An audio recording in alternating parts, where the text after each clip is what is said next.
नागपुरात औरंगजेबाच्या कबरीचा वाद पेटला। दोन गटात तणाव आणि दगडफेक आणि जाळपोळ सुद्धा झाली।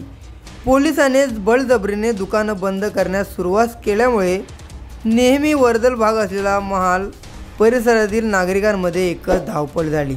औरंगजेबाच्या कबरीभोवती सुरू असलेल्या वादावरून सोमवारी संध्याकाळी नागपूरच्या महाल परिसरात दोन गटांमध्ये संघर्ष झाल्याने तणाव वाढला।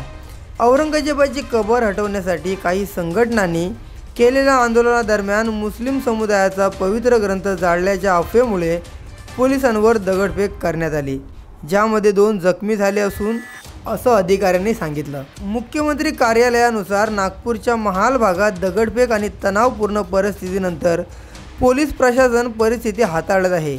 या परिस्थितीत नागरिकांनी प्रशासनाला पूर्ण सहकार्य करावं असं आवाहन मुख्यमंत्री देवेंद्र फडणवीस यांनी केलं। आम्ही सतत पोलीस प्रशासनाच्या संपर्कात आहोत आणि नागरिकांनी त्यांना सहकार्य करावे। नागपूर हे शांतप्रिय आणि सहकार्यशील शहर आहे, ही नागपूरची परंपरा आहे। अशा परिस्थितीत कोणत्याही अफवांवर विश्वास ठेवू नका असं प्रशासनाला पूर्ण सहकार्य करा। दरम्यान मुख्यमंत्री देवेंद्र फडणवीस यांच्यानंतर नागपूरचे खासदार केंद्रीय मंत्री नितीन गडकरी यांनी नागपूरकरांना शांत आणि पोलिसांना सहकार्य करण्याचं आवाहन केलं। चिटणीस पार्क आणि महाल भागात जमावाला पांगवण्यासाठी पोलिसांनी अश्रुधुराच्या नलकांड्या फोडल्या। दुपारी उशिरा कोतवाली आणि गणेशपेठ येथेही हिंसाचार पसरल्याची माहिती मिळाली असल्याचे अधिकाऱ्यांनी सांगितलं। नागपुरात औरंगजेबाच्या कबरीचा वाद पेटला आणि 2 गटात तणाव कसा काय झाला?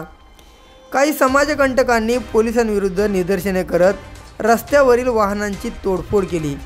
ई-रिक्षा आणि ऑटो रिक्षा रस्त्यावर उलटून रस्ता बंद करण्याचा प्रयत्न केला। रस्त्यावर असणाऱ्या उभ्या दुचाकींची सुद्धा तोडफोड केली।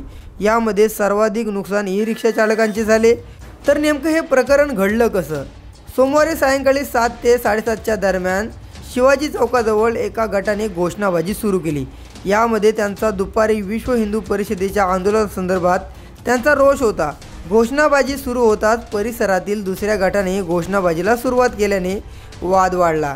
त्यानंतर पोलिसांनी घटनास्थळी धाव घेत घोषणाबाजी करणाऱ्या दोन्ही गटांना पांगवले। मात्र पुढे चिटणीस पार्ककडील भालदापूर दिशेने पोलिसांवर दगडफेक सुरू झाली। त्यानंतर पोलिसांनी बळाचा वापर करत परिस्थिती नियंत्रणात आणण्याचा प्रयत्न केला। यावेळी पोलिसांनी अश्रुधुराच्या नलकांड्या सुद्धा फोडल्या। तर या संपूर्ण वादावरती तुमची प्रतिक्रिया नक्की कमेंट करा।